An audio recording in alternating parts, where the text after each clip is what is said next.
महाराजच्या कचड्यावर एक आंदोलन केलेलं आहे, काय एकंदरीत प्रकरण आहे? नाही, आज आम्ही आंदोलन नाही केलं.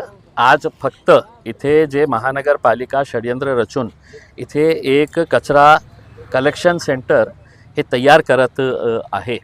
इथे राहणारे जे लोक आहे, जी वस्ती आहे, खूप सारे हॉस्पिटल्स आहे, शेजारीच लागलेले 2 कॅन्सरचे हॉस्पिटल्स आहे, 3 मंदिरं आहे.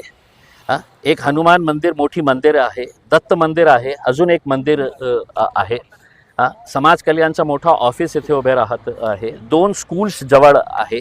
आणि अशा परिस्थितीमध्ये सकाळी असू द्या, संध्याकाळी असू द्या, इतकं वास यायचं की लोक आपल्या दरवाजे खिडक्या बंद ठेवत आहे. अनेक लोक आमच्याकडे येऊन तक्रार देत होते.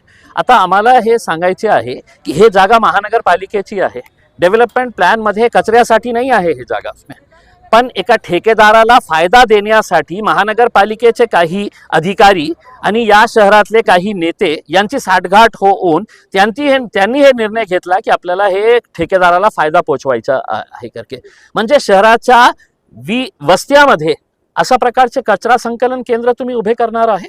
ही जागा महानगरपालिकेची आहे, तर इथे काही गार्डन उभे करा, पार्क उभे करा. तुमच्या ऑफिसची जागा तुम्हाला शोधत होते, महानगरपालिकाचा नवीन बिल्डिंग इथे बांधा, शाळा बांधा, काहीतरी चांगला उपक्रम करा.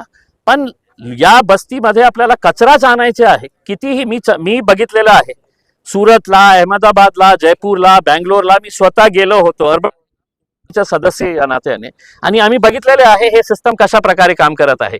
कितीही चांगल्या रीतीने त्यांनी सांगितलं. जेव्हा विनायक निपुण इथे आयुक्त होते ते माझ्या घरी येऊन सांगितलं होतं की साहब यहाँ पे हम शाम के टाइम के ऊपर बैठ के कॉफी पी सकते हैं.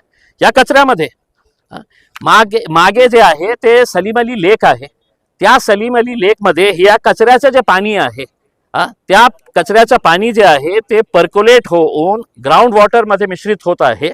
मग पुन्हा एक टेंडर काढणार सलीम अली लेकला क्लीन करण्यासाठी. तर हे सगळं जे आहे कुठेतरी थांबायला पाहिजे.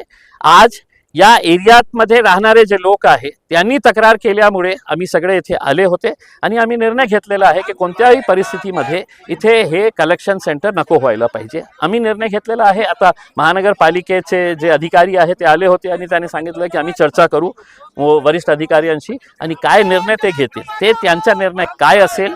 आम्ही आमचा निर्णय घेतलेला आहे की कोणत्याही वस्तीमध्ये, मी असं सांगत नाही आहे की N12 मध्ये काढा तुम्ही आणि दुसऱ्या रेसिडेन्शियल एरियामध्ये, त्या ठेकेदाराला बघू दे ना.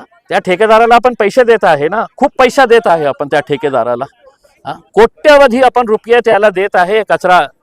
पण या महानगरपालिकेची लँड देण्याचं कारण काय आहे? काही कारण नाही आहे.